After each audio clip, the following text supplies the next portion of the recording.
I know many of you have questions, including what is an immunity hearing? Let's bring in former prosecutor Vinnie Politan. The defense wants the case dismissed based on that self-defense argument.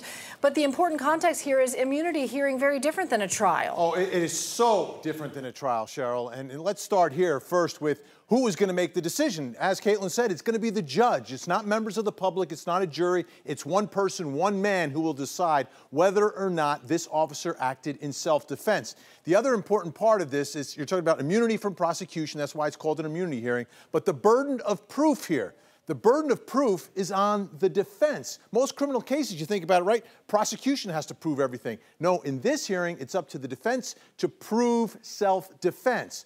But that burden is only by a preponderance of the evidence. All right, let me define that legalese for you.